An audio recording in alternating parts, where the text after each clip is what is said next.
Naam, habari gani na nikukaribisha katika Racing Show. Ni Jumapili nyingine tena, hii ni siku nyingine mpya kabisa. Tunaendelea mwezi wa 5 huu ni bang bang katika Racing Show. Tumeweza kuwafuatilia na kuangalia katika majuma mawili ile Mkwawa Rally ambayo ilifanyika katika mkoa wa Iringa, na juma lililopita tumeweza kumalizia kuona zile section 4 ambazo zilikuwa zinataka kutupa nani atakayekuwa kiongozi au atakaye lead ile number ranking za championship ya Tanzania, na tumeweza kuona Gerald Miller akiwa amejinyakulia pointi zake 50 na hivyo kuongeza idadi ya point na kuleta ushindani zaidi kwa madereva wengine ambao wako nyuma. Tumeweza kuona Randy Bilby akiwa amerudi kwenye rangi hiyo na akiwa ameshika nafasi ya pili. Kwa hiyo inaongeza tena changamoto nyingine. Wapo kuna Goodpal ambao wakumaliza katika nafasi nzuri, lakini tumeweza kumuona Dara Mpandea akiwa katika nafasi ya 3 kwa mara ya pili mfululizo. Hii yote tutakuja sasa kuijadili hapa na wachambuzi wa masuala ya mchezo huu wa mbio za magari. Nipo na David Matete pamoja na Mdoe Kibai. Kwa pamoja tulikuwepo pale Iringa. Tutazungumzia kuona hali halisi ya mashindano yalivyofanyika, performance ya madereva na mambo mengine kadhaa. Lakini pamoja na hivyo tutakuwa na tuzo za madereva bora kwa mwaka 2016 ambazo zilitolewa pale Iringa, lakini pia tutakuja kupata nafasi ya kusikiliza mashabiki wa mchezo huu wa mbio za magari. Niwakaribisha sana. Asante. Mambo vipi? Habari kutoka Iringa? Safi. Nashukuru Mungu. Tumeweza kuona na kufuatilia section takriban 7, yani day 1 na day 2.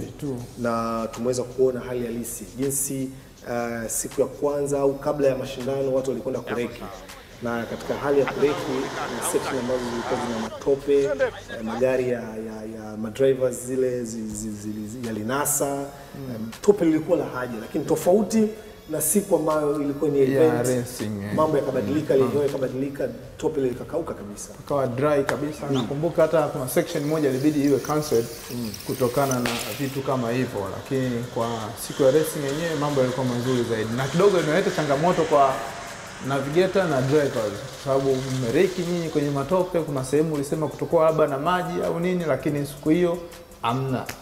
Kwa hiyo inakuwa ni changamoto zaidi. Mnaizungumzeje rally ya Mkwawa Rally? Ni ligi mzunguko wa pili huu, ligi ya taifa. Mdoe, wewe ulienda Moshi, umekuja Iringa, na rally za mwaka jana tumeweza kuziona. Iringa imerudi, comeback yake ikoje? Kiukweli kabisa, kwanza kabisa mimi niliangalia Iringa kwa nafasi mbili tofauti. Kwanza kabisa niliangalia Iringa kama rally rejea, yani rally ambayo imerudi kwenye uwepo wake, lakini vile vile ni rally ambayo ilikuwa na mtazamo wa pili kwamba kuna rejea madereva wengi wa kutoka timu Stado ambao wengine ni wenyeji wa kule Iringa. Kwa hiyo wanarudi katika mtazamo mwingine tofauti kwamba Stado inarudi wakiwa wanaenda kusherehekea kule Iringa kwa kupatikana kwa gari yao mpya nyingine. Kwa hiyo kulikuwa na mtazamo mwingine ambao ile mtazamo ule uliletea changamoto ya kwamba watu wengi sana walikuwa wamewekea nia ya kwenda Iringa kwa ajili ya kwenda kuangalia mrejeo kweli wa ile rally ya Iringa na mrejeo wa kweli wa timu ya Stado. Kwa hiyo kulikuwa na aina mbili ya chagizo. Kwa hiyo ndio maana ukaona hata Iringa tulikuwa na watu wengi sana kutoka maeneo ambayo ni yale ambayo ni maarufu kwa rally, lakini tulienda Iringa na tulienjoy kiasi chake kwamba tumeona wale madereva ambao tulikuwa tunawamisi kwa kipindi kirefu wamerejea, akiwepo Shanto, yuko Dennis Mosha, yuko Ahmed Uweli akiwa na gari yake mpya. Kwa hiyo yuko Mzee Bata ambaye mara nyingi anataka Iringa tu. Kwa hiyo anacheza Iringa ndio nyumbani. Matatu, mashabiki wameitikia wito, mashabiki walikuwa wengi, na hata swala la safety Iringa naona umejipanga vizuri, walikuwa wamejipanga sana. Kiukweli Iringa walikuwa wamejipanga sana katika safety, na hata njia zao ukiangalia zilikuwa ziruhusu zile spectators kuingia na magari. Wengi walikuwa wanaacha magari nje, unaingia stage na stage unaingia kwenda kuangalia na kwa miguu. Na hata pia tuliona katika swala la 00 pia nimeona walikuwa wanatumia polisi, lakini ni sawa kutumia polisi, lakini pia ingebidi tuangalia na sheria za rally pia. Je, polisi alikuwa anajua anachokifanya? Labda swala zima kwamba lile 00 kazi yake nini, umeona? Kwa hiyo ni vitu kama hivyo ambavyo vilileta changamoto pia.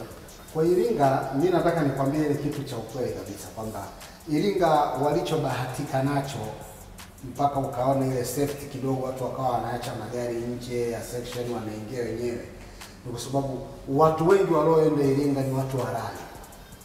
Lakini tukiongelea kama safety ilikuwepo safety upande wa government, sababu ni wajibu wa serikali na organizer kuwa wanaunganisha kitu kimoja ili wapate usalama ulio bora.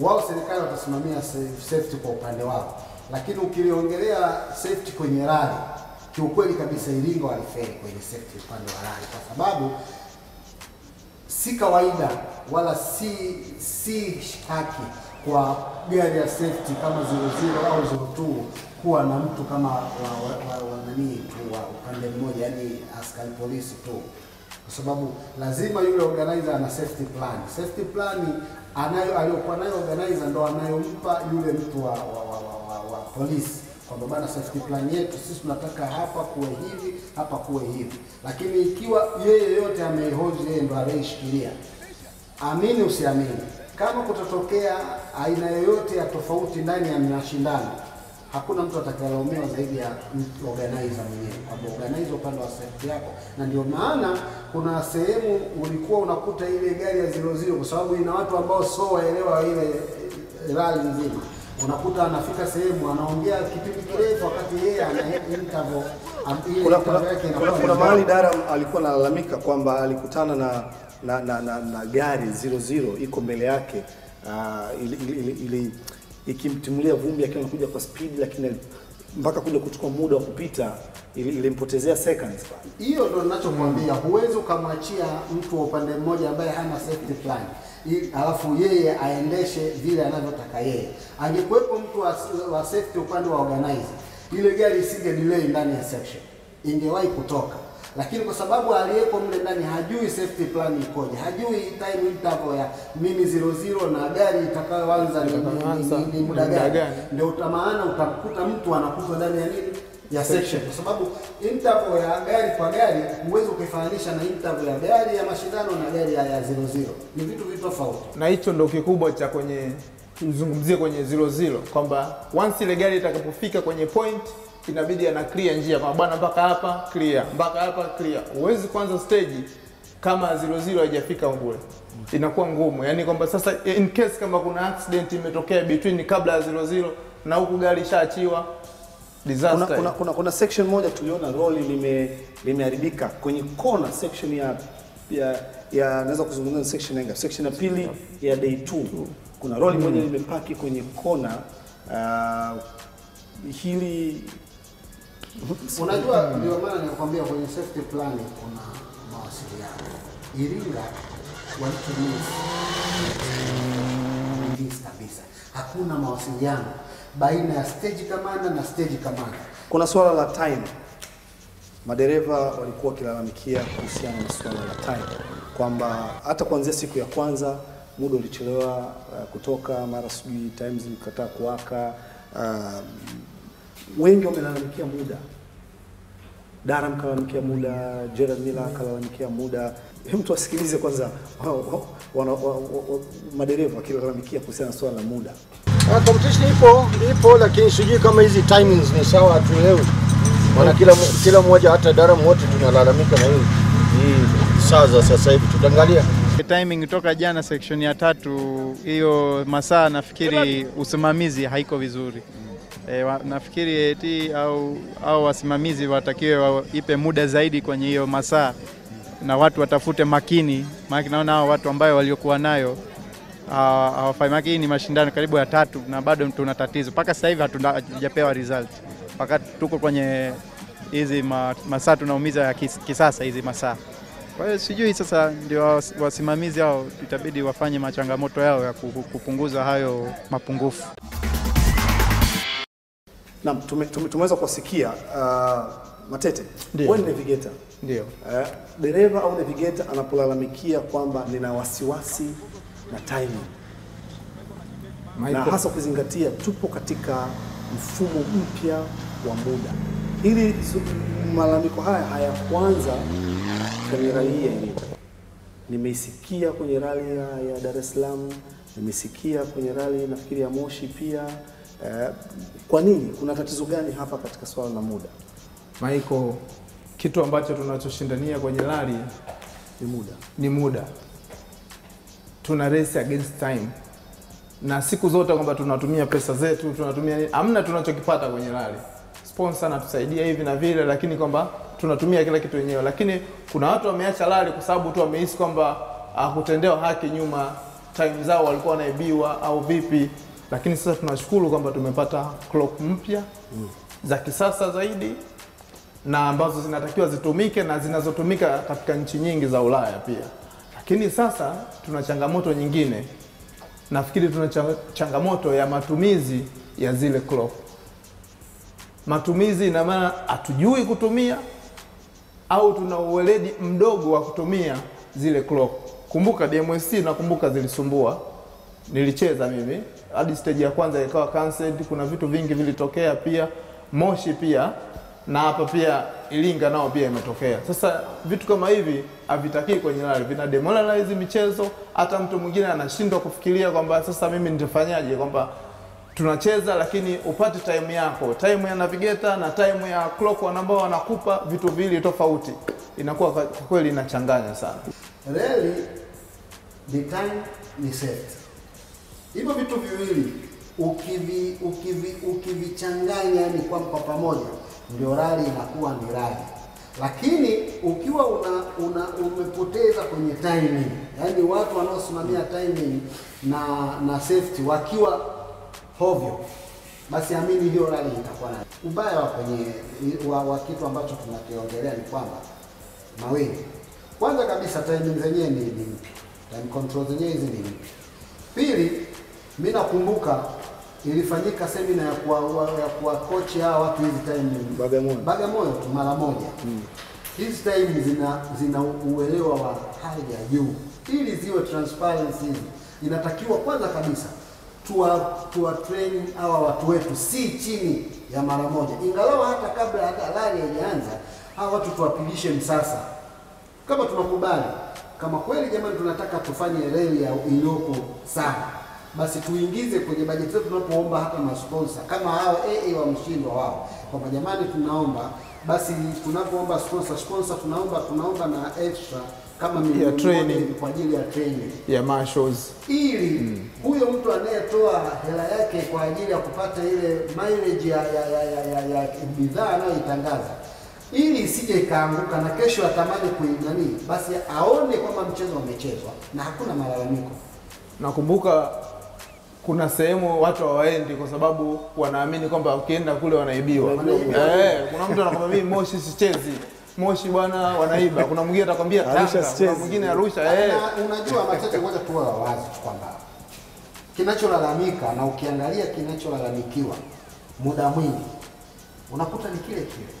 Kwa nini kinajirudia hiki kitu? Tumepotea wapi? Kwa nini wiki kinachosababisha kinatupoteza tusikisimamishe tukakiacha pembeni tukaangalia ambaye tunaweza tukasema, kwa sababu ukiangalia kila mtu anakwambia fulani bwana hapana. Sasa huyu fulani kwa nini isitoke? Wasimame wao kama wao. Kwa sababu mwisho wa siku wao wanaonekana tu kama vile watu wanakuja kutembea kwenye reli wakati wao ndio wasimamizi wa reli. Issue ni time, lazima ifanyiwe kazi. Na mtazamaji wa Racing Show ambao unatuangalia hapa, bado tupo katika mjadala mzito kabisa, na hapa kikubwa tunachoangalia ni Mkwawa Rally ambao imefanyika Iringa tarehe 22 na 23. Moja rally nzuri naweza kuzungumza, tutakuja kuzungumzia bado, tuna muda mrefu tu hapa. Lakini pamoja na kwamba event hile ilifanyika, wakati tunataka tunywe maji kidogo hapa, hebu tuangalie tuzo za mwanamichezo au madereva bora na manavigeta bora mwaka 2016 ambao zilitolewa pale Iringa, na tumeweza kushuhudia hata Matete pia naye akiwa ni mmoja kati ya watu waliopokea tuzo hizo katika upande wa Group S akiwa na Charles Biko. Tupate nafasi ya kuona tuzo hizo na kuwasikiliza furaha yao mara baada ya kupokea tuzo hizo, alafu tutarejea hapa kuendelea na mazungumzo yetu. Maisam, wewe ni mmoja kati ya timu ile ya Maji Poa na umefanikisha kwa asilimia karibu 98 dereva wako Jamil Khan kuwa bingwa kwa mwaka 2016. Labda una lipi la kuzungumza, na labda Jamil ana maneno gani angependa kusema leo? Wallahi, kwanza na leo siku leo tunamiss sana Jamil, hayupo na kanipa maagizo hasa niseme mbele za watu na mbele ya TV. Nimecheza mashindano 5 na Jamil na zote tumemaliza podium. Na Jamil na rafiki yangu siku nyingi kaniambia tuingie wote. 2016 tumejaribu, tumeingia, kachukua ubingwa yeye, mimi nimekosa, na ndugu yangu Zubair kachukua ubingwa. Yeye kacheza mashindano 7, mimi nimecheza mashindano 5, nilikuwa South Africa na majukumu mengine. Basi nimefurahi ndugu yangu Zubair kachukua ubingwa na mimi nimepata upili. Inshallah nagombania mwaka huu na Ahmed Well nipate ubingwa tena. Kwa ufupi, labda ukiambiwa kitu gani ambacho unaweza kukumbuka kwa mwaka 2016 ukiwa unacheza na Jamil? Mashindano ya Bagamoyo MMSC tulipoendesha gari, na mashindano ya Maji Poa yaliyofanyika Chanika. We were full flat down. Tumeenjoy na I enjoyed to read my notes, na mashindano yalikuwa mazuri mpaka sasa hivi sitasahau mwendo tulipokwenda kwenye mashindano yale mawili. Unaambiaje sasa fans ambao sasa hivi umehama timu? Wallahi, kwanza nimerudi nyumbani kwangu, sijahama timu, nimerudi Stade Rally team. Nawaambia mwaka huu Ahmed kanunua gari mpya. Nia yetu ni kuja wa kwanza tu. Tumegharamia sana tukatuja wa kwanza. Inshallah ingine tumwachie Mungu. Kwanza namshukuru Mungu sana nimepata ubingwa huo. Lakini pia nimebahatika tuseme kwa sababu Maisam Fazal naye alikosa reli moja. Na tulipomaliza mimi nikabeba points, kwa hiyo nikampita Maisam Fazal. Na tumepata points sawa tu mimi na Sani, lakini sema mimi nimempita Maisam Fazal kwa sababu alikosa reli moja, ndio maana nimechukua ubingwa. Yeah, I feel proud kwanza na navigate the best driver. He's been one of my, unajua, I've always been a fan of his. Na kitu kingine ni ambayo I was happy na rally ambayo tumefanya vizuri sana ni IRC ambayo tuliyoshinda. Ile ndio ilikuwa best rally kwetu. Sani, umeshika nafasi ya pili kwenye overall, lakini navigator wako amekuwa champions. Una lipi la kuzungumzia kwa navigator wako kwanza kuwa champions kwa 2016? Ni obviously na congratulate, alifanya vizuri sana mwaka mzima 2016, kwa hiyo alideserve hiyo kombe. Sema mimi points kidogo ilipungua na Jamil, lakini tuta fight this year. Isaac, mmechukua 2 wheel. Mwaka juzi mlichukua Group S na mwaka huu mmechukua 2 wheel. Unachungulia wapi pa kuingia ni? Hapana, unajua nilikuwa kweli napenda Group S kucheza, lakini kwa bahati mbaya ndio hivyo yangu ilidondoka, kwa hiyo nikawa sina ndoto tena ya Group S, ya Group S 4-wheel drive. Lakini nimeamua kutengeneza 2-wheel drive. Nafikiri nitaendelea nayo hiyo kwa sasa hivi. Kweli mwaka jana challenge niliyoiface zaidi kuhusu mambo ya, kwa sababu nilianza na hiyo BMW niweka engine ya Mark II Toyota, lakini nikaona iko failure na haina ile power ambayo nahitaji. Kwa kweli napenda hivyo. Kwa hiyo ile hivyo niliyoanguka nayo engine yake ndio nilifanya modification nikafunga kwenye BMW. Kwa hiyo pale kuna engine ya BMW, gearbox engine ya Evo, gearbox na diff BMW.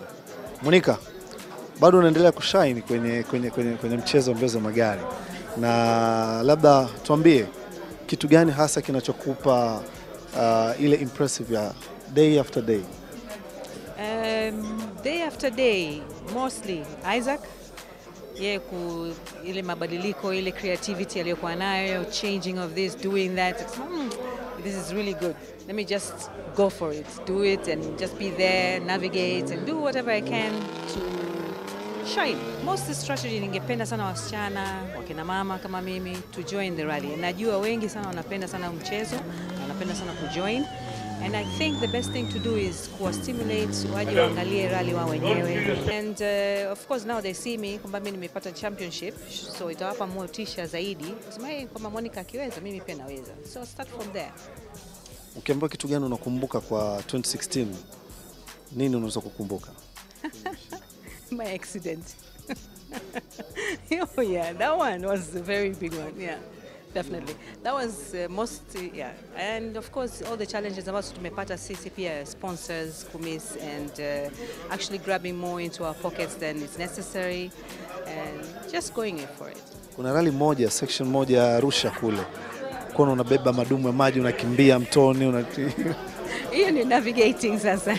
You have to be everything. Yeah, everything. Mimi sijui techniques kama huyu anavyojua. Kwa hiyo the best thing I can do is help get water, sand, anything.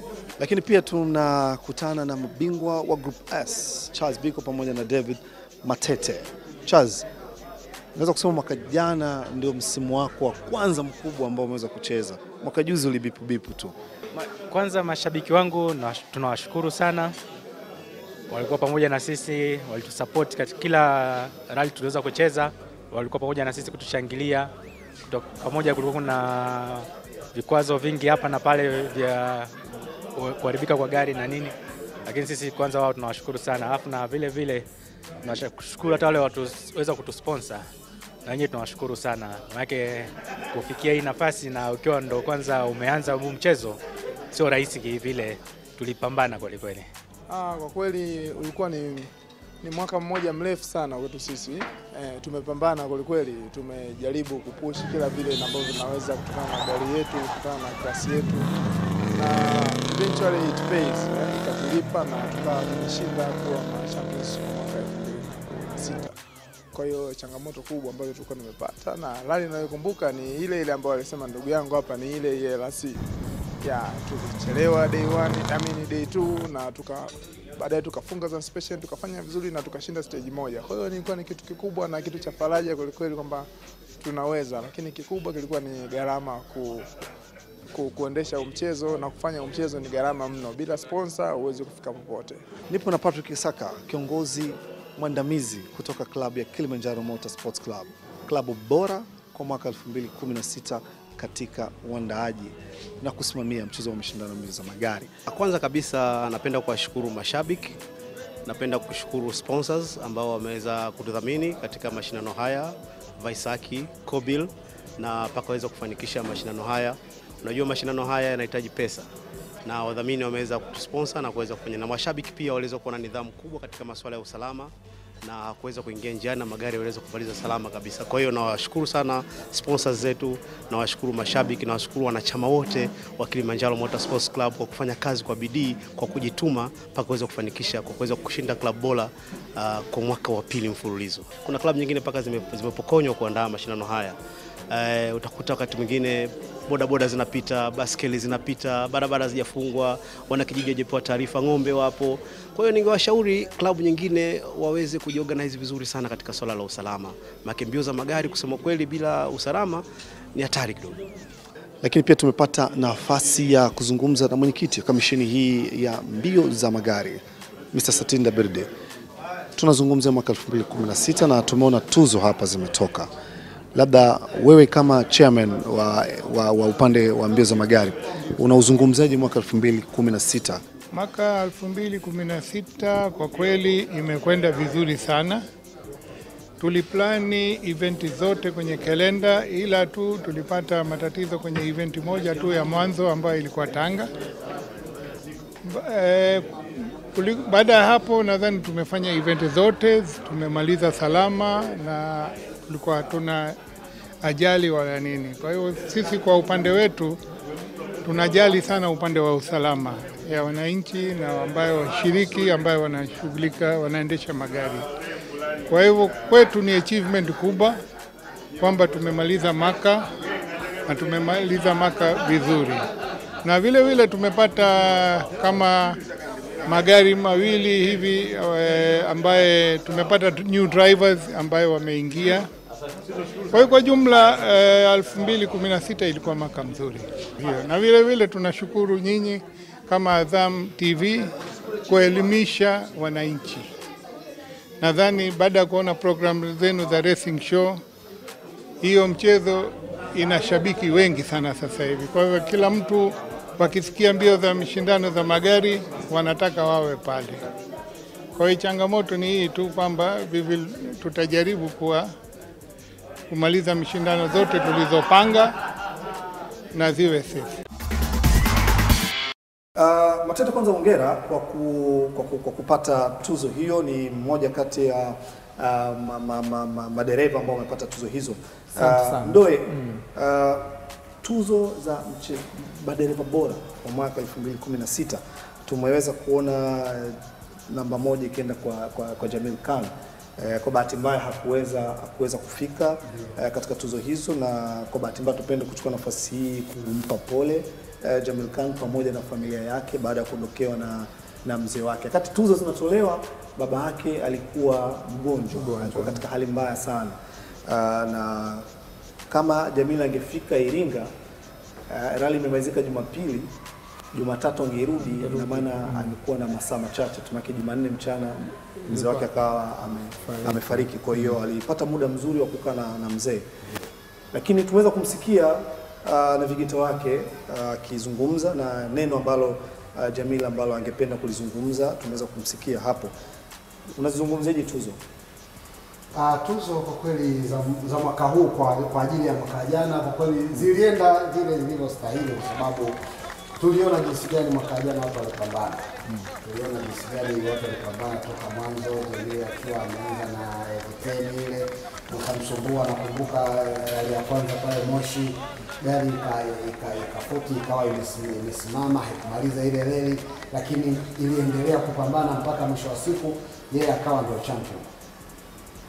Group S kama unavyoona, the big boy David Matete, navigator mpya huyu, kwa sababu kwanza kabisa huyu ni rafiki yangu na Matete, lakini vile ni mtu mmoja ambaye alikuwa anapenda yani kuwa navigator au kuja kuwa dereva tangu mwanzo. Tunaanza tangu mzizima, wakati tunaianzisha pale, yeye ndoto yake ilikuwa siku moja akae kwenye kiti cha navigator. Saa nyingine ulikuwa unaenda pale 0260 unamkuta amekaa pembeni anapewa notes na Aaron, alafu yeye anazisoma wakati amekaa kwenye benchi, basi anaruka tu yeye mwenyewe mara kakwepe kama vile yuko kwenye bucket seat. Sasa hiyo ni ndoto yake, na tunashukuru imefanikiwa kwa sababu amekuwa champion kwenye mashindano ya mwaka jana. Mimi sitaki aongeze kitu chochote kwa sababu tumeweza kumsikia akizungumza. Turudi kwenye Iringa Rally. Kitu gani ambacho watu wanaweza kukikumbuka katika Iringa Rally? Kwa kweli kabla ya yote mimi nataka nikwambie kabisa mdhamini alikuwa amejipanga. Yaani ile kitendo cha mimi nimeingia Iringa, cha kwanza kabisa kukisema Iringa wamejipanga. Mkwawa alikuwa amejipanga kwa kila kitu.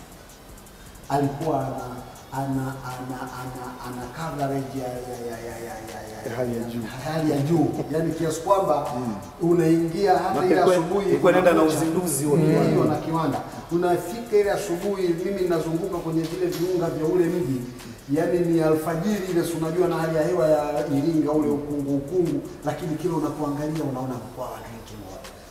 Kwa hiyo unaona jinsi gani sponsor alivyokuwa ameinvest kwenye ile event.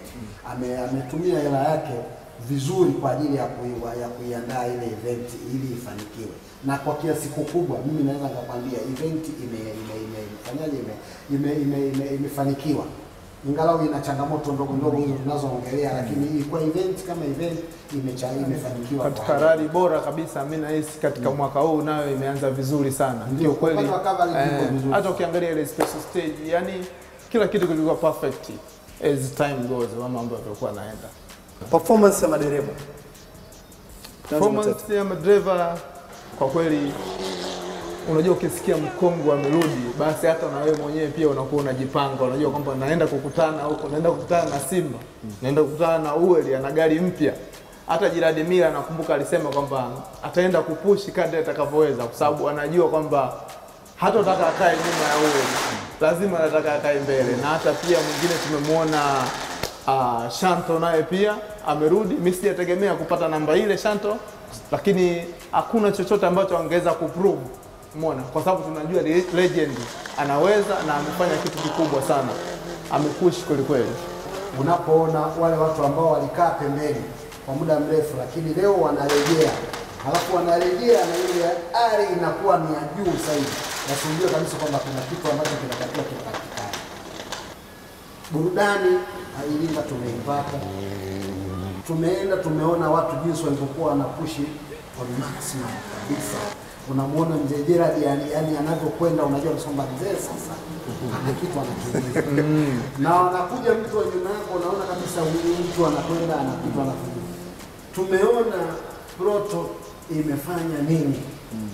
Day one Proto imepoteza a lot of time, lakini kesho yake imekaba nafasi kubwa sana. Na ikachukua stage moja. Na ikachukua stage. Hiyo ni kwamba unajua kabisa kwamba nini kinachoendelea kwenye upande wa ina maana kama asingepoteza ule muda ingekuwa hatari. Mimi nataka nikwambie kweli bwana, kwa kile kidege mimi nakiita kidege kwa sababu kwanza kilivyo chenyewe na ukikisikia mshindo wake kinakuja huko. Hapo zile twin camper za Tanzania hazina mgumo ule.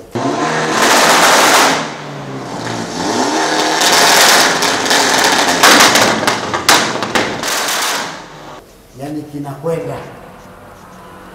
Yani kinaenda. Mimi nataka nikwambie bado hakijafika maximum. Bila kinaenda. Kulikuwa kuna ushindani kati ya Shanto na Rajdi. Ndio.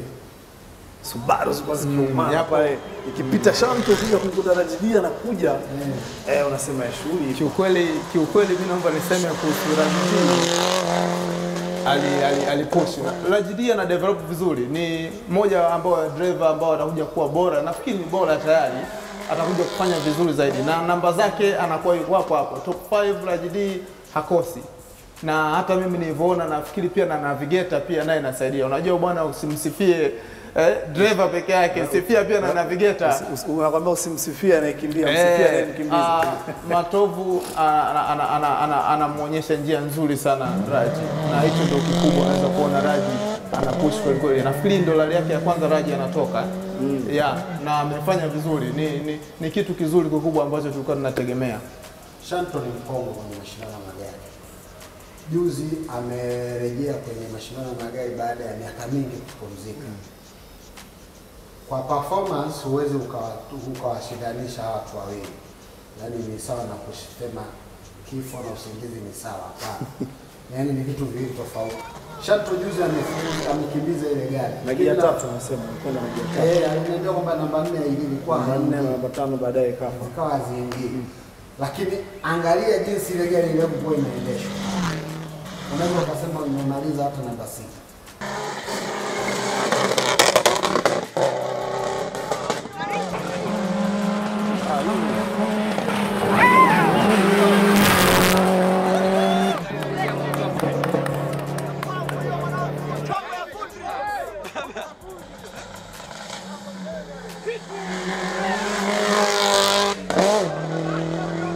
Tumeweza kuona, labda nyinyi mnaweza mkanisaidia, section gani ambazo zilikuwa ni bora kati ya section zote? Matete kwako ilikuwa section gani? Section bora kabisa ambayo mimi nilikuwa naona ni ile section ya kilomita 36. Ile ni section bora kabisa ambayo mimi nimeweza kuiona. Kwanza ni kama marathon stage yani. Kwamba unaweza kaenda ukaisikilizia gari lakini kumbuka unavolift wenzako ndo wanapopita hapo. We are racing against time. Kwa hiyo yani alafu ilikuwa ina kila kitu. Ina narrow, ina kona, ina drift zile ambazo zilikuwa hatari sana kwa driver na inakuwa challenge kubwa kwa navigator. Kule ambapo Gopal amepiga nose dive. Yes. Tukamwona hata nani na Sani naye kamtoa, lakini pia tumekuja kuona Pritam naye akitoka kwenye mashindano kwenye section hiyo drift ile yani. Kwa hiyo lazima uwe makini na mimi ndo yani challenges zinakuwa nyingi, flat squeeze hazilipi. Ndio maana watu wanasema stage squeeze lazima ziwe fupi na zina challenge ambazo mtu anaweza akaenjoy pamoja na just too fast over the step up. Na tulivyo land kidogo ikaswing, kwa hiyo tuliclip ile culvert. Ila mashindano kwa ujumla unaongeleaje? Ilikuwa vizuri kweli, tulikuwa tuna enjoy, tulikuwa tunajaribu kutafuta hiyo pace, but unfortunately tukatokea bahati mbaya. Mashabiki walikuwa ni wengi sana. Wengi na watu wengi waliingia Iringa walikwenda wakavurugwa sana na mtu anaitwa J4. Wadi J4 alikuwa anazungumza sana yeye. Wakajiuliza, hivi kweli sisi tuko nyumbani, tuko ugenini? Yaani mashabiki wa Iringa ambao wanakwenda kuwashabikia wakina Mkwawa pale, wakina Ahmed Wewe, wakina Mbata, wamejikuta mtu mmoja anayemshabikia Babu amewafunika, anabishana na kijiji. Unapoongelea mtu kama J4, unaongelea studio kama ya Azam HD. Ni mdau mkubwa hapo tena. Yaani unapomwongelea mtu kama J4 unaongelea kama mtu anayesema bana Azam kuna nani studio gani nzuri ambayo channel gani nzuri? Akwambia Azam HD ndio nzuri. Sasa ndio J4 ukimleta kwa watu 10, yani wale watu 9 wote, yeye ana sauti za wale watu 9. Kwa mtu huyu mmoja, kwa sababu kwanza ana chagizo la aina yake tofauti. Na katika watu ambao hawapendi ufanye ujinga kwenye rally, iwe ni wewe umekuja na gari au umekuja na pikipiki, ni J4. Kwa sababu akili yake yote, hata kama Babu keshapita, lakini anayekuja anajua labda ni Babu. Kwa hiyo hatataka ulete masuala. Kila rally yeye ni masho wewe. Nimesikia kwenye rally alisema kwamba hata kama Babu akifa, akiona gari tunashaka. Hata gari ni paki. Mimi siwezi kukubali, yani mimi yule mzee hata akifariki, mimi nitashabikia hata gari likipaki. Kwa sababu ndo damu imehamia pale. Na mimi nilikuwa kwa kweli kabisa nilisema ni kama nitawahi. Yaani mimi nilichelewa kidogo. Ningewahi zile tuzo wakati zinatolewa. Nilikuwa ninunue kikombe changu kidogo kwa ajili ya kusema mashobora wa mwaka. Wa rally nzima, wa rally zote. Msikilize J4 alipokuwa anawapa watu pressure. Usije huku tena. Na pamoja na kumsikiliza J4 hapo, tumepata nafasi Iringa sasa wameamua kuja pamoja na ile kama pia kufufua klabu yao ya Iringa Motor Sports Club, lakini wamekuja na kitu kinaitwa Mkwawa Fans of Iringa, mashabiki wa Mkwawa kutoka Iringa, na wamesema kwamba wao alipo Ahmed na wao wapo. Wanaanza na rally itakayofuata, rally ya Bagamoyo, rally ambayo tutakuja kujadili kidogo tu hapo baadaye.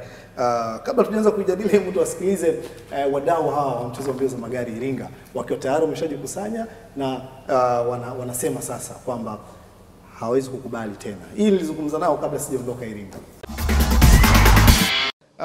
Tumeshuhudia rally hapa na kikubwa kabisa mlikwenda section, mliangalia baada ya miaka takriban 9-10 hivi imerudi mwamko wa Iringa. Mimi mwenyewe nimeona ulikuwa mkubwa sana. Nini hasa kilichopelekea nyinyi mkaamua na nyinyi sasa mtengeneze timu yenu? Sisi kwanza tunamshukuru sana Ahmed, na ndio maana tunasema tunatengeneza timu kwa ajili ya Ahmed na mkoa, na hii itakuwa ni mkoa wa timu kwa kokote ambako Ahmed atacheza, sisi tutakuwa tunamfuata kwa sababu ni muda mrefu mashindano hajatokea, Ahmed kaamua kuyarudisha, na Ahmed aliporudisha wamekuja, tumeona sana amekuja katika mtindo mwingine. Wamekuja Babu kaja na timu yake, wamekuja wakina Pandit wale sio wamekuja na timu yao. Kwa na mji sasa mwisho wa siku kawa wameushika wao, hata sisi watu ambao tunakaa Iringa tunapenda huo mchezo, tukaonekana tuna thamani. Kwa hiyo tuliamua kuanzia section ya kwanza, kuanzia uwanjani mpaka section ya mwisho tutakwenda na Ahmed Court, na kwa tumefanya hiyo. Na from now sasa ndio tumetengeneza kabisa timu ambayo tutakuwa tunamsupport Ahmed na tutakuwa tunasupport madereva wetu wote wa mkoa wa Iringa. Nasikia J4 kawavuruga mpaka mkaamua ni kwamba salamu zikufikie huko J4, tunakuja rally yote tutakutana. Kusema kweli walipokuja wenzetu wa Arusha walikuja kweli wamejiandaa. Unajua mara ya mwisho ilipofanyika rally ilikuwa almost miaka 6-7 iliyopita. Kwa hiyo ni kama 9 hivi. Kwa mchezo wa rally ulikuwa kwa Iringa ulikuwa umepoa. Wenzetu walikuwa wameshashiriki michezo mingi. Kwa walipokuwa wanakuja walikuwa wamejiandaa kama ambavyo wanajiandaa kila siku. Na walipofika kweli kina J4 yani na timu nzima ya Arusha tuliona walivyokuwa wamekuja. Yani walikuja kutuamsha. Na tulijua kweli tulikuwa tuna timu nzuri, tulijua gari Ahmed ilikuwa nzuri, hata timu ya Hope pia ilikuwa vizuri, lakini ile tu motisha wanayoionyesha sisi wengine na kwenda tukatisha tamaa. Kwa hiyo tumejifunza kupitia hilo na kuanzia sasa hivi tunatengeneza sasa timu yetu ambayo itakuwa permanent. Muona section moja hivi kama mjielewi yani. Alafu watu wa Arusha, watu wa Dar es Salaam ndio wazungumzaji wakubwa yani. Kiukweli walipata nafasi ya kuzungumza kwa sababu tulikuwa tunamtegemea ndugu yetu amejaribu kufanya, lakini gari imetuangusha kidogo. Ilitokea traffic kidogo, gari kazima karibu dakika 15, ndio imesababisha tumeweza kufanya vibaya. Lakini tuna uhakika katika rally inayofuata mwezi wa 6 tutafanya vizuri zaidi. Tuko pamoja na tunamsupport yeye pamoja na Mbata. Popote walipo sisi tunakwenda kupambana. Kwa hao ndugu zangu wa Arusha, J4, najua unatujua sana toka Mgama huko. Najua unatufahamu sana. Na tumekwambia sisi tunakuja. Sisi tunakuja. Ahmed atafanya vyema na unaijua kabisa Fiesta ile. Tutafanya vyema. Cha kwanza nataka mimi na shughuli na J4. Yaani katika watu ambao wana shughuli na J4 mimi nadhani nitakuwa namba 1. Shida ile nilompa huku Mkwawa jana alinikimbia, lakini najua Dar es Salaam nitakuwepo. Nitakuwa naye Mzizima, shughuli lazima nimuonyeshe. Mashindano unayonaje wewe? Mashindano yalikuwa poa, tumeanguka sehemu ndogo sana. Nadhani tutazifanyia kazi, dereva wangu Ahmed na muamini sana. Kidogo ametusumbua babu. Lakini sio sana naye. Naye anatakiwa ajipange sana kwa sababu safari hii nadhani uzoefu na gari ndio utusababisha sisi tufeli. Of course mashindano tumeyamiss. Tumeyamiss kwa sababu mashindano yalitoka mkoani kwetu muda mrefu. Lakini alipofika kwa kweli ametuamsha sana. Wana Iringa tumependa, tumefurahia. Dereva wetu Ahmed ametufurahisha sana. Bahati mbaya kila sehemu zipo. Kwa hiyo imetokea bahati mbaya, lakini tunaahidi. Na kwa kweli tulikuwa tumepotea hapa na tumeona kukuta kweli watu kutoka mikoa wamekuja wameingia mkoani kwetu wametamba. Kwa sababu tulikuwa tuelewi, hata unajua kitu kitoka muda mrefu imani kwako unasahau hata jinsi mazoea yanatoka. Lakini kwa sasa jinsi hivyo na nini tumeorganize timu ambayo kiukweli dereva wetu Ahmed tutamsupport. Tutakuwa naye kila sehemu anakokwenda, tunajitoa kama timu, tunatengeneza timu ambayo tutaorganize kila anakokwenda, basi tutakuwa tunafuatana naye kwa ajili na sisi kuamsha. Tunataka na sisi timu yetu, mkoa wetu urudi kwenye ramani. Ahmed tunajua ni dereva wetu wa zamani ambao anajua ni vitu vidogo tu challenges zimemtokea, lakini ni dereva ambao tunamwamini na tuko tunamtegemea sana. Na tumemtegemea na kweli tunashukuru Mungu tumemaliza mashindano, lakini next time tunajua dereva wetu atafanya vizuri na timu yetu itakuwepo bega kwa bega na yeye kwa ajili ya kumsupport, ili next time na sisi tukifika hata huko mkoani Arusha J4 umetuvuruga, lakini tukifika huko J4 na sisi tutakuweka sawa. Kwanza nashukuru mwaka huu mashindano yamefanyika hapa mkoani kwetu. Kwanza ameleta hamasa. Yanatengeneza muunganiko wa sisi vijana. Pili, sisi tuna support Ahmed. Ndio maana tumeamua kuunda hii timu. Wenzetu wamekuja na timu zao wametuhamasisha kutengeneza timu. Tukitengeneza timu hii, mashindano yanayofanyika sasa hivi, tukienda kule tutamsupport dereva wetu, tutamsupport Ahmed, tutamsupport Mbata na yote atakayetoka mkoani kwetu hapa. Mimi nataka kumshauri dereva wetu. Dereva wetu kidogo jukwaa aliache kama jukwaa, afanye kazi ambayo anatakiwa aifanye.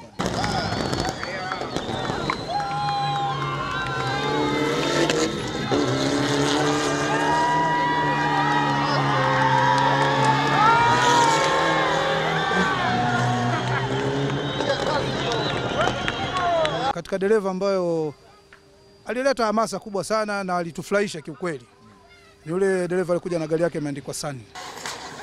Yule alikuja na gari yake imeandikwa Sun, kwa kweli alionyesha mchezo mikubwa sana. Hata kona nyingi sana amezikata kwa hakika. Tumeona kweli amezikata kwa hakika sana. Hatujamwona dereva mwingine alikuwa anaweza kwenye michezo ya kawaida hii. Yule Sun ameweza kufanya vizuri. Ambacho mimi nimekiona ukilinganisha na mashindano yaliokuwa yanafanyika zamani wakati Stado timu ipo nani, magari yalikopo sio ya kivile kama sasa hivi. Lakini sasa hizi watu kweli wameamua kuinvest. Mtu anaweka Proto Fiesta, ameweka pesa nyingi. Mtu amekuja, nimeona wamerudi kina Davis, wamerudi Stado imerudi, wamerudi watu wengi, lakini ni kama bado nao wanaogopa. Yaani bado hawajakaa vizuri, labda kucheza rally 2-3 wanaweza kukaa sawa, lakini pia tunategemea nao wanaweza kawa na magari mazuri zaidi. Kwa hiyo nafikiri rally inaanza kwenda kwenye next level kwa Tanzania. Kuna sisi tunasema yani kokote atakokuepo dereva wetu wa mkoa, Ahmed kokote atakokuepo mkoa wa timu, tutakuepo tuko pale kumsupport. Je, wakakaa wakajidanganya kwamba labda mkoa wa timu ni Ahmed peke yake? Hapana. Tumeshaunda timu, tumejipanga, tunaangalia magari bora ya kuweza kushiriki. Kwa sababu kuna magari mengine watu walikuwa wameazimisha. Kwa hiyo magari sasa hivi tunaweza tukayachukua na tukazidi kutrain watu wengi. Kwa sababu hapo mwanzo hamkujua kama kutakopo kuna Mbata atashiriki, lakini leo mkoa wa Iringa umemtoa mtu kama Mbata. Kwa hiyo kuna madereva wengi zaidi ya huyo Mbata. Alafu mna bahati, yupo dereva bingwa wa Tanzania alishakuaga zamani Pat, ambaye sasa hivi naye yuko pale Mkwawa. Anaweza naye akarudi vile vile. Of course atarudi, kwa sababu ilipokuwa ile Maji Africa rally imetulia, manake madereva wengi walikaa wakatulia, wakaona ikawa kama mchezo umesinzia. Lakini sasa hizi baada ya kuona mwamko, sio Ahmed peke yake, Mkwawa Rally ikija unaweza kukuta zimeingia gari 3-4 katika mashindano. Kwa hiyo wategemee kitu kama hicho. Na wakiona Mkwawa inashiriki basi wajue sisi sote tupo. Yeah, na of course kama unavyoona si timu Mkwawa wote unavyoona washikaji wote hao. Hao wote ni timu Mkwawa, sio nini, yani timu Mkwawa toka lo. Of course jina la Mkwawa jamaa sio kama amelibahatisha, si kweli ni Mkwawa yani. Tunafahamu mheshimiwa Mkwawa, yani Mkwawa mwenyewe yani alikuwa vile yani vile hivyo yani chifu katika machifu bwana hapa Ruwengo mwenyewe bwana vile mwanangu kwa kweli tunashukuru yani tunamshukuru sana Ahmed. Iringa mmejipanga wakina sijui wakina Joakim Tesha sijui wakina J4 wakina Lole sijui Dar es Salaam wakina timu wakina Mzima wake, kuna timu ya Mzizima nao wana timu yao wakina Daram Jamil nao wanajipanga kweli kweli, wanataka kuhakikisha kwamba kombe linabaki Mzizima. Hii ndio kwanza ligi ya raundi ya pili, bado kuna michezo mitano. Hiyo michezo mitano yoyote anaweza kawa bingwa, ila Babu ana pointi 50 mpaka sasa hivi. Bana, mimi niwashukuru sana jamani, niwashukuru sana kwa pamoja katika racing show. Maki najua wote nyinyi member wa racing show. Yes Babu, shukrani sana. Mimi niko nyumbani hapa. Naam bwana, mimi niko na washikaji hapa, wadau wakubwa kabisa wa mchezo wa mbio za magari ambao kwa sasa wameunda timu inaitwa Mkwawa Rally Team. Mashabiki yani wale fans wakiwa katika hali nzuri kabisa, na hapa ndio wameanza, inawezekana wakawa wengi zaidi. Nategemea kuwaona katika rally ya Mzizima tarehe 21 na 22 mwezi ujao. Kwa timu walipo tupo. J4, niambie wewe ni mshabiki mkubwa sana wa Babu, kati ya mashabiki namba 1 Tanzania wa mchezo wa mbio za magari, mimi naweza nikakuchagua wewe kwa sababu ujifichi, unajitokeza wazi na una aibu. Baada ya kutangazwa hapa washindi, wewe umeyapokeaje? Mimi kwa huu ushindi nimepokea vizuri, kwanza kwa upande wangu. Alafu pili, yani natoa rohoni nao waandaaji wengine waige uwe likafanya kitu cha ukweli. Hadi vikombe vimebaki pale mezani. Sio kama vikombe vingine wanapewa vya chai. Yani mshiriki anafurahi anachobeba hata kile kikombe. Kwa hiyo tunashukuru kwa ushindi, tunashukuru kwa uwe ile alivyotupokea, alivyotuhifadhi. Na sasa hivi nimevua uniform ya UTAC, sasa hivi niko Mkwawa kwa ajili Babu amehamia huko. Mbona wewe ni timu Mkwawa? Na mimi ni timu Mkwawa. Kama Babu alivyosema na yeye amehamia na mimi nahama. Niko na Babu. Naam, tumeweza kuwasikia hapa na wamepeleka ujumbe kwa J4, lakini sio kwa J4 peke yake, kwa timu zote zenye mashabiki. Kabla tujakwenda kwenye WRC Matete, Mkwawa ameanzisha kitu kinaitwa Mkwawa Floating Trophy na imeanzia kwenye rally ile Iringa, na tumeweza kuona Babu Gerard Miller akichukua kwa mara ya kwanza pale. Japo Gerard Miller ameshachukua rally ya Moshi, amechukua point 25, rally ya Iringa point 25. Lakini tunaanza na ile Mkwawa Floating Trophy. Atakayeweza kuchukua mara 3 katika rally hizi zilizobakia anaondoka na kombe lake. Inatupa ujumbe gani? Kwa kweli hiyo ina motivate kiukweli, kwa sababu kombe ni kubwa, zuri na lina heshima yake. Kwa hiyo lina motivate ya mchezaji kwamba kuhakikisha kwamba anacheza rally zote na ana push to the maximum kuhakikisha kwamba anachukua namba 1 kusudi aweze kupata ile kombe. Na of course I'm sure linaweza likawa lina aliji hivi tu. Linaweza kawa kombe la kwanza ambalo aliji hivi tu. Anapiga na hata mimi nisingekubali kwa sababu hili ndogo linatosha. Lakini kama linakuja na chochote basi ni jambo zuri kwa kweli. Itabidi tuzungumze vizuri. Tuone kama kuna linakuja na chochote. Kwa sababu tunaamini kabisa kwamba Mkwawa kwa kweli kwanza kabisa Ahmed amecheza pati kubwa sana kwenye rally hii ya Mkwawa. Amecheza yeye kama mchezaji, lakini amecheza yeye vile vile kama mdhamini. Tumeona jinsi gani alivyopigana kwa ajili ya Iringa na rally yenyewe ili iende na iwe rally nzuri na iwe rally bora.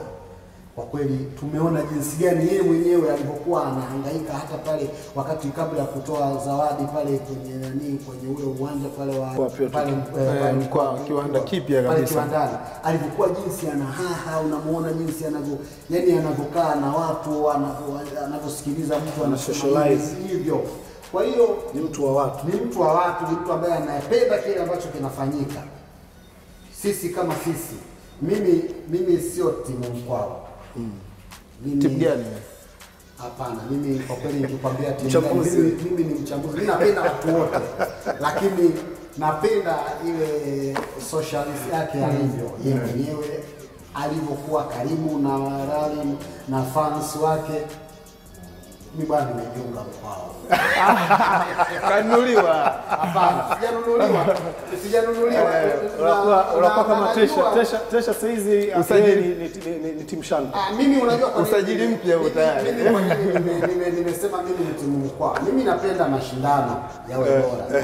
Na ndio maana uliona mwaka jana tulipokuwa Morogoro, niliambiwa na watu wa U-Track vipi, nikamwambia kwa jinsi mlivyokuwa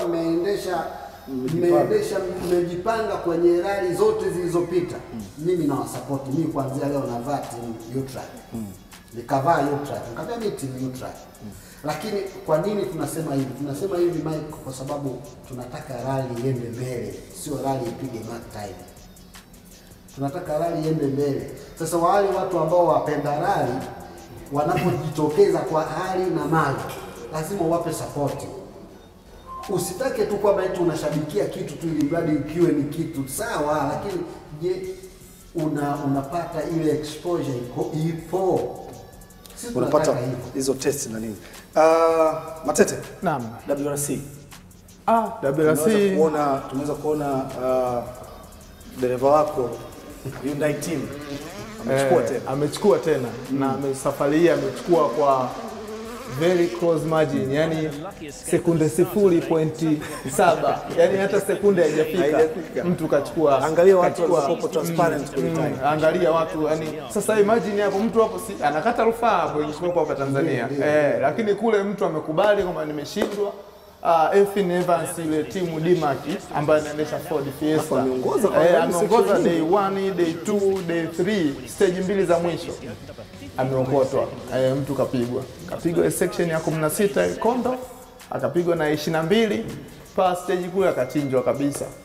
Neville akachukua kwa mara ya pili, maana mara ya kwanza alichukua Neville na mfululizo. Lakini mlimtabiria Pardon ambaye mwaka jana alichukua Argentina, Pardon yuko chini kabisa. Pardon naona bado haja stabilize, mambo yake hayajawa mazuri pia, na hata Sodo naye pia alipata matatizo ya Sterling. Oji pia naye ana struggle, yupo chini. Yuko nafasi ya 4. Alikuwa nafasi ya 4 hapo. Lakini kwenye points naona kwenye bado ana consistency. Yani Oji anajua kabisa sasa hivi vijana wanakimbia. Kwa mimi ninachofanya keep consistent. Nisicheze mbali na podium, nisicheze mbali na zile time pale. Unapata time nzuri sana, points nzuri sana pale ambacho nani. Kingine ambacho Chris Mike kimetukatisha tamaa, hata kama kuna wadau wengine, basi Chris Meke ni hatari, anakula vyuma. Yeye anajifananisha na McRae. Idol wake ni McRae, kwa hiyo McRae alikuwa anaitwa McCrash. Kwa hiyo hata Meke naye ameweza kuadopt ile jina. Unajua bwana, usimwite mwanao matatizo. Crash ile ni mbaya. Ukimwita mwanao matatizo basi mtoto atakusumbua tu, na ndio ilivyokuwa. Ile crash ni mbaya sana. Day 1 amepata crash kwenye stage ya 4 ya 5. Akafix gari, wakatengeneza kwa masaa 3, akarebuild gari ile yote. C3 Citroen. Day pili akaendelea na ile wanaita na regulation yao ya Rally 2 Super Rally anakuwa anacheza. Nao pia kutoboa na ilikuwa mbaya. Lori mara 8 mara 9. Ilikuwa mbaya sana. Sasa inatuambia nini? Hii ni rally ya 5 sasa. Katika mzunguko wa WRC. Tunakwenda kwenye rally nyingine, lakini inatupa picha gani sasa? Bado ushindani jinsi unavyokwenda. Tunaona Noville wapo kina Ojia, kina Maclaval. Ndo Chris Mike kapiga chini hapo.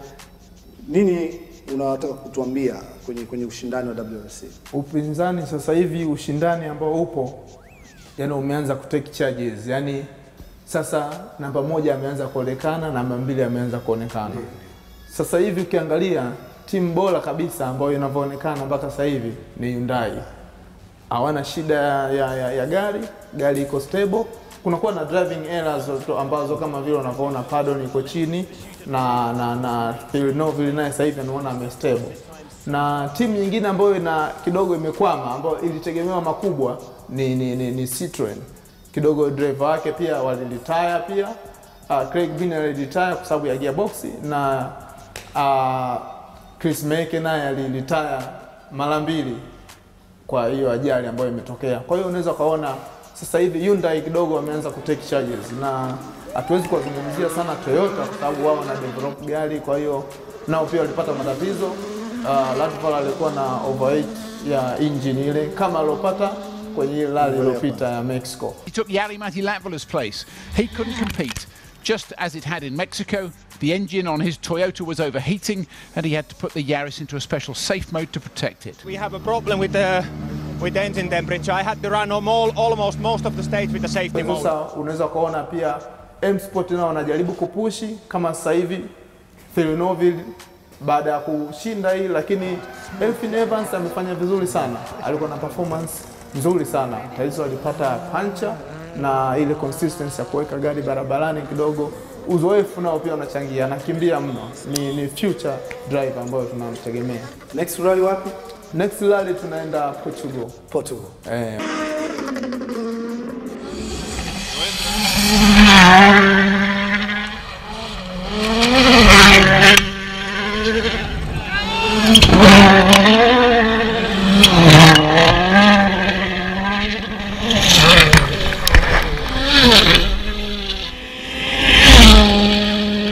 Nafikiri road position pia tunarudi kule itamfavor tena Chris Meke. Kwa hiyo tuone atatufanyia maajabu gani.